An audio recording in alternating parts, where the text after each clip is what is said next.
بسم الله الرحمن الرحيم. طاجن رومي، ورك رومي انا مقطعاه، وزي ما انتم شايفين كده لحمه دايب دوب. معاكي قناه سوزي كيتشن. لو اول مره تشوفيني اشتركوا في قناتي وفعلوا الجرس عشان يوصلكوا كل جديد من وصفاتي.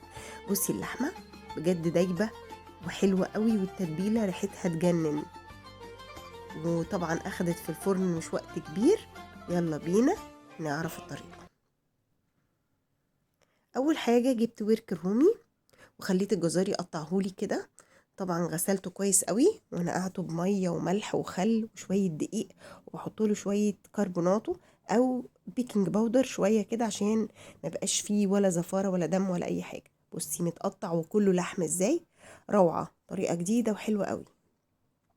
الخضار اللي انا عايزه اتبل بيه، عايزه بصل، وعايزه فلفل حامي، وعايزه بصل اخضر هاخد العروق بتاعته اقطعها، وطماطمايه، وطبعا الفلفل رومي او فلفل حامي حسب رغبتك.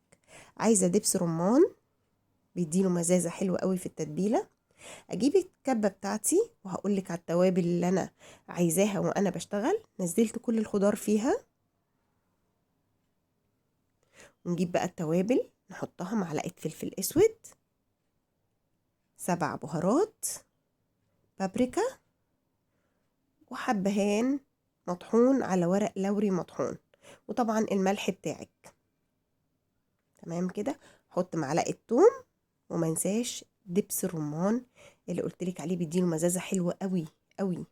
وكمان هحط له معلقه زيت زيتون وشويه ريحان. زيت الزيتون بيديله لمعه حلوه قوي، والريحان بيديله نكهه خطيره. بضرب كل المكونات مع بعضها في الكبه لحد ما كله هيمتزج مع بعضه. خلاص كده، دي تتبيلتي هتبقى جاهزه. بس خلاص، ارجع اجيب الرومي بتاعي، طبعا اكون مصفيه من الميه كويس قوي، انزل عليه الخلطه التحفه دي، ريحتها حلوه بجد، ريحتها حلوه قوي. ادعك بقى كده وادخلها في وسط اللحم، يعني اخلي التتبيله دي تدخل في وسط اللحم عشان هو يشرب من التتبيله ويبقى طعمه حلو قوي. طريقه سهله وبيتعمل في الفرن، ما بياخدش وقت، وجديد، وبيطلع احلى من اللحمه نفسها. اجيب الطاجن بتاعي وانزل بالرومي اللي انا تبلته كله بالتتبيله بتاعتي. خلاص كده. واجيب بقى خضار اكون مجهزاه، اللي هو بقى جزر مبشور، وبصل، وبرده بصل اخضر مقطع، بصلتين خضر ومعاهم العروق بتاعته. انزل عليهم بقى كده من فوق. فكرة بتدوب الخضار ده، بيدوب وبيبقى طعمه روعة. بس اعمل كده واحطه فوقيه، واجيب ورق فويل واغطيه، اسيبه في التلاجة ويستحسن قبليها بيوم، هيشرب وينزل ميته ويبقى حلو قوي قبل ما ادخله الفرن. وبعدين ادخله الفرن هيقعد ساعتين، اسيبه يستوي خالص زي ما انتوا شايفين كده.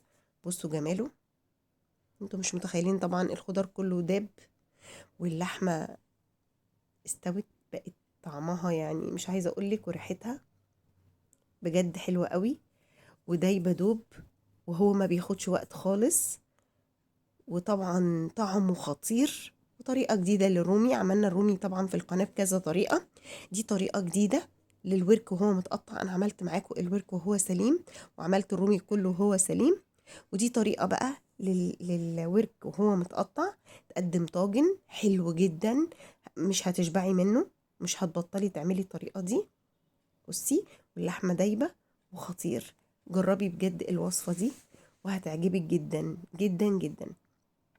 تتبيلة سهلة وبسيطة، ويا ريت تقولي لي رأيك في الكومنتات، ولو عايزة حاجة برضو تكتبها لي في الكومنتات. واللي يجرب وصفتي بألف هنا وشفا ليه.